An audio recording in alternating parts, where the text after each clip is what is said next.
Hello friends, સ્વાગત છે તમારું કેબી પટેલ રેસીપી બ્લોગમાં। તો આજે આપણે બનાવવાના છે ચાઇનીઝ પટ્ટી સમોસા। આ સમોસા તમે આવી રીતના ક્યારેય નહીં ખાતા હોય। આ સમોસા ખાવામાં ખૂબ જ ટેસ્ટી છે।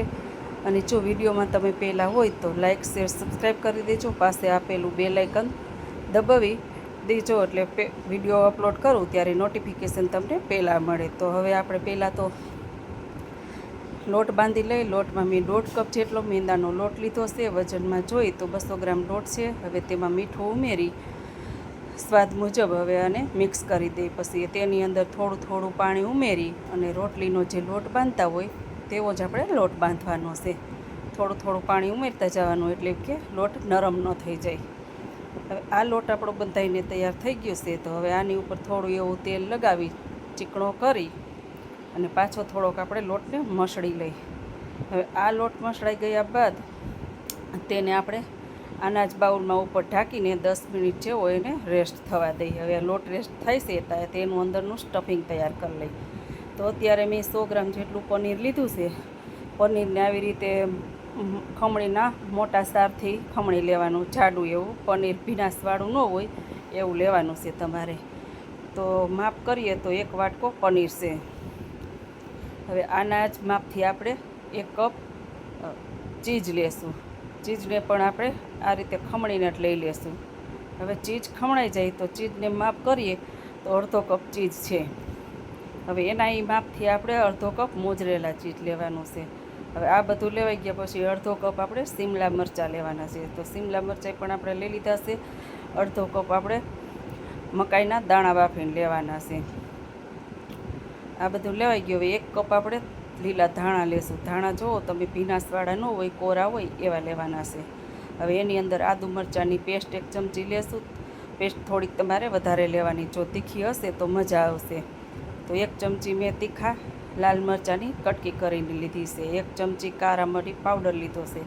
1 ચમચી ચીલી ફ્લેક્સ લીધો છે। મીઠું સ્વાદ મુજબ લીધું છે। હવે આને આપણે બંનેને બધું મિક્સ કરી દેવાનું છે। હળવાઈથી મિક્સ કરી લેવાનું, પ્રેસ નથી દેવાનું નકર ચીપકી જાય। તો આને હલકું એવું મિક્સ કરી લેવાનું। જો આ રીતે ખમણ આપણું બધું કોરું રહેવું જોઈએ। હવે આ થઈ ગયું છે। તો હવે આપણે લુવા વારી લઈ। તો લુવાને આ લોટ હતો એટલામાંથી મેં અત્યારે 6 લુવા તૈયાર કર્યા છે। લુવા તમારે એક જ સાઈઝના તૈયાર કરવાના છે। હવે આને પૂરી વણી એ રીતે વણી અને આવી રીતે લોટમાં પ્રેસ કરી દેવાનું। લોટ ઉપર ચડાવી અને નાની નાની પહેલાં તો આપણે પૂરી વણી લઈ। હવે આ પૂરી વણાઈ ગઈ છે તો એની ઉપર આપણે 1-1 ચમચી તેલ લગાવી દઈ।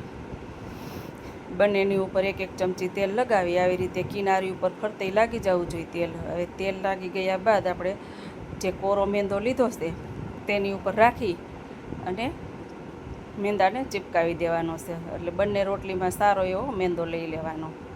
હવે આ લેવાઈ ગયા બાદ એકની ઉપર એક રાખી પૂરીને આ રીતે ગોળ કરી અને થોડું થોડું હાથેથી પ્રેસ કરતું જવાનું, એટલે થોડી થોડી મોટી થઈ જાય। હવે પ્રેસ કરીને બંને બાજુ આપણે પ્રેસ કરી લેવાની છે। પ્રેસ થઈ ગયા બાદ ઉપર કોરો થોડો મેંદાનો લોટ છાંટી દેવાનો, એટલે કે મેંદામાં આપણે આવી રીતે બોળી લેવાની। હવે બોળી અને મોટો એવો રોટલો વણી લેવાનો। રોટલી કરતાં સેજ મોટી પાતળી હોવી જોઈએ, એટલે આ રીતે આપણે રોટલી વણી લેવાની। રોટલી મોટી વણાઈ ગયા બાદ બંને બાજુ આપણે આવી રીતે ખેંચી લેવાની છે। થોડી થોડી હળવે હલકાઈથી ખેંચી લેવાની, એટલે થોડુંક પાતળું પડ થઈ જાય। હવે આ થઈ ગયા બાદ નોનસ્ટિકનો તવો મેં ગરમ કરવા મૂકી દીધો છે। તેની ઉપર આપણે બંને સાઈડ શેકી લઈ। આની ઉપર રાખીને પણ આપણે હળવી ખેંચવાની છે।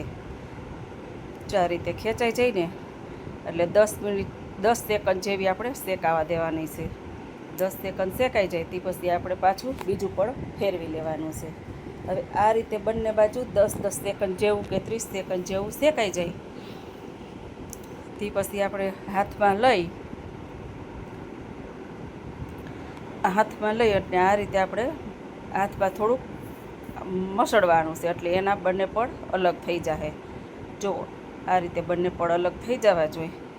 અને આને રોટલીને આપણે એક બાઉલની અંદર બટર પેપર લઈ તેની અંદર ઢાંકીને રાખી દેવાની છે, જેથી કરીને આપણી રોટલી સુકાઈ ન જાય।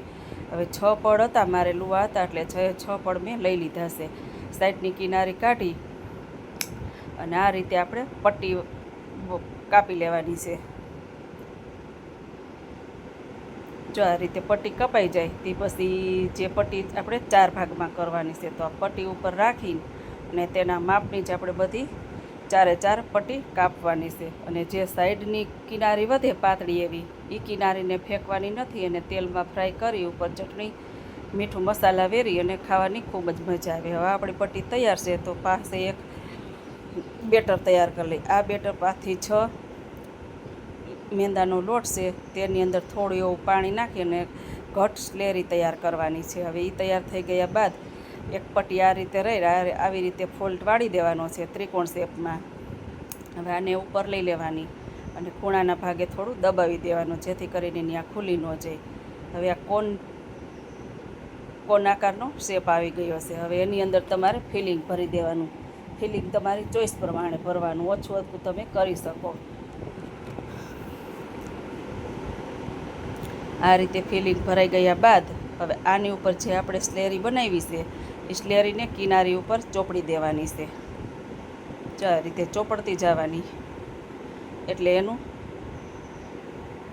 આ રીતે આપણે પટ્ટીને વારી દેવાની. પટ્ટી વરી જાય ને ફિલિંગ ચોપડેલી એટલે પટ્ટી આપણી અલગ ન પડે. પાછી પટ્ટી ઉપર સ્લેરી ચોપડી અને આ રીતે કોનમાં આ રીતે ચીપકાવી દેવાની. હવે આ ચીપકી ગયા બાદ આપણો ત્રિકોણ શેપમાં સમોસા બનીને તૈયાર છે. તો બધા સમોસા આપણે આવી રીતે જ વાળી લીધા છે. હવે તેલ ગરમ કરવા સાઈડમાં મૂકી દીધું છે. તેલ હલકું એવું ગરમ થઈ ગયું છે. હવે તેમાં એક પછી એક આપણે સમોસા બધાય તળવા મૂકી દઈએ અને ગેસની ફ્લેમ તમારે સ્લો રાખવાની છે. જો વધારે ફૂલ હશે ને તો સમોસાની ઉપર તમારે બબલ્સ આવી જાય, એટલે સ્લો ગેસ ઉપર જ આપણે સમોસા તળવાના છે. 5 મિનિટ જેવું શેકાઈ જાય પછી પાછું આપણે પલટાવી દેવાના. પાછા બીજી વખત આપણે 5 મિનિટ શેકાવા દેવાના છે. ગેસની ફ્લેમ સ્લો જ રાખવાની છે. આવી રીતે અલટ પલટ કરીને સમોસાનો કલર બદલાઈ જાય એટલે આપણે જારામાંથી બહાર કાઢી લેવાના છે. કેમ કે હજી સમોસા ગરમ હશે ત્યાં લગીમાં પાછો એનો કલર બદલાઈ જશે. તો આ જ રીતે આપણે બીજા સમોસા તૈયાર કરી લઈ. આ સમોસાને પણ આ જ રીતે આપણે તળીને લઈ લઈ. હવે બધા જ સમોસા આપણે તળાઈને તૈયાર થઈ ગયા છે. ચા સમોસા ખાવામાં ખૂબ જ સરસ લાગે છે.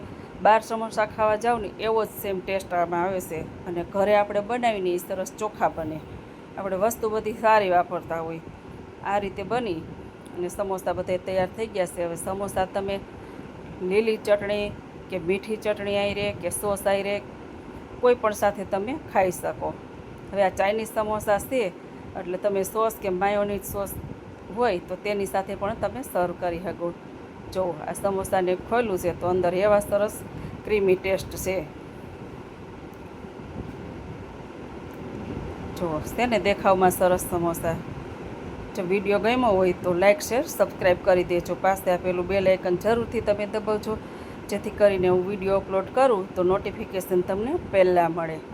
ચાલો વિડીયોને અહીંયા એડ કરી ફરી મળીએ પાછા કાલે નવા વિડીયો સાથે. ત્યાં સુધી બધાને જય શ્રી કૃષ્ણ.